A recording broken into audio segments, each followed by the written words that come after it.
The house was quiet, the kind of quiet that felt heavy. Like the air itself was holding its breath. The living room was bathed in the glow of a single lamp, its light spilling over the plush sofa and the mahogany coffee table, where a half-empty wine glass sat. The faint scent of lavender from the diffuser mingled with the aroma of the roasted chicken we'd had for dinner. It was a Tuesday night, ordinary in every way, yet something felt off. I sat in my armchair, the one I claimed as my own over the years, leather-worn but comfortable. My wife, Evelyn, was across from me, her legs tucked beneath as she scrolled through her phone. Her auburn hair caught the light, and for a moment I was struck by how beautiful she still was. These years, but then I noticed the way her thumb paused over the way her jaw tightened ever so before slightly. She forced a smile and looked up at me. Everything okay? I asked, my voice breaking the silence. Of course, she replied too quickly.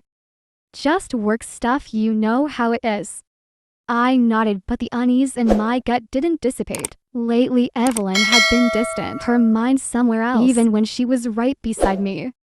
I chalked it up to stress. Our daughter's wedding was just weeks away, and Evelyn had taken on the bulk of the planning. But tonight something felt different.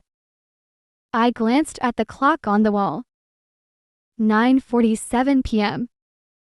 The house was too quiet to still.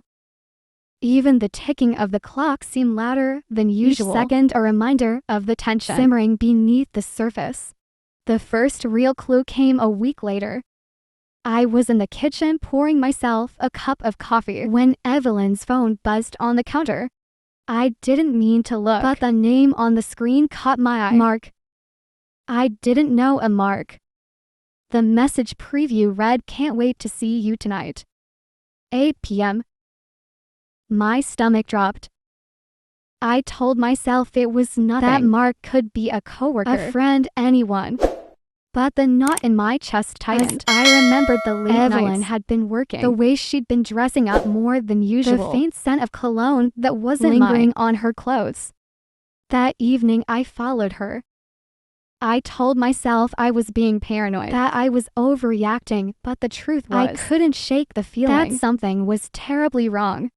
I parked a block away from the restaurant she'd entered, my hands gripping the steering wheel so tightly, my knuckles turned white.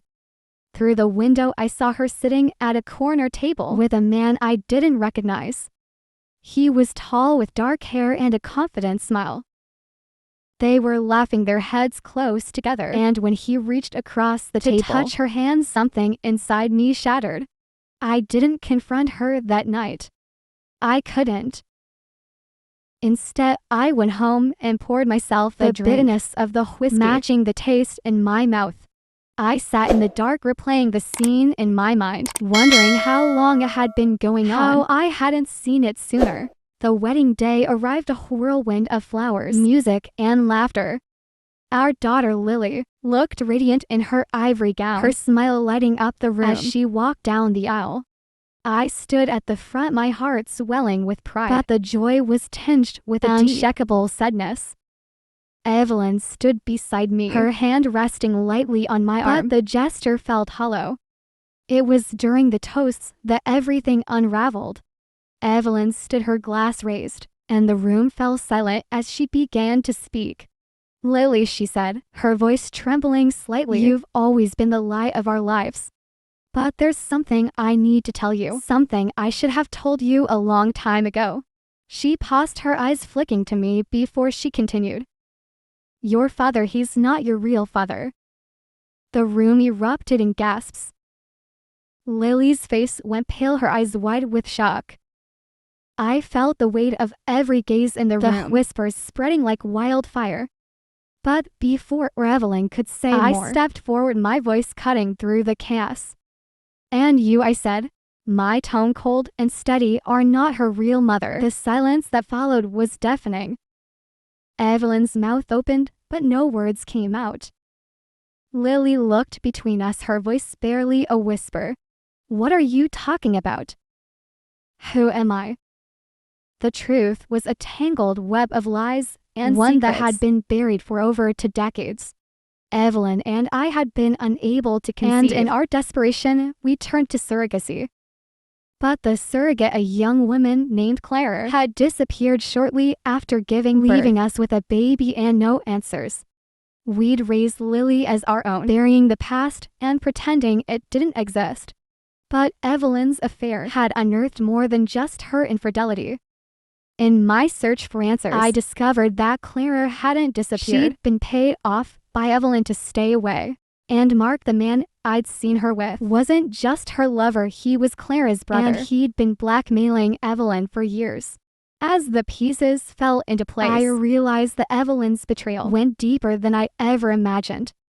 She hadn't just cheated on me. She'd lied to me, to Lily, to everyone.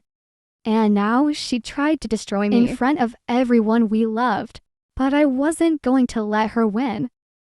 The fallout was swift and brutal. Evelyn's reputation was in tatters. Her affair and the truth about Lily's parentage splashed across the headlines. Mark was arrested for blackmail, and Clara, now a successful businesswoman, reached out to Lily, offering her the chance to get to know her biological family. As for me, I stood tall amidst the wreckage, my heart heavy, but my resolve unshaken. I'd lost my wife, but I gained something far more important: the truth. And as I watched Lily embrace Clara, tears streaming down both their faces, I knew that no matter what, I'd done the right thing. Some betrayals don't break us. They build us into something stronger. And as I walked away from the ruins of my life, I knew that I was ready to start anew. What would you have done in this situation? Do you think the protagonist's actions were justified? Share your thoughts in the comments below. And don't forget to subscribe for more gripping tales of betrayal, revenge, and redemption.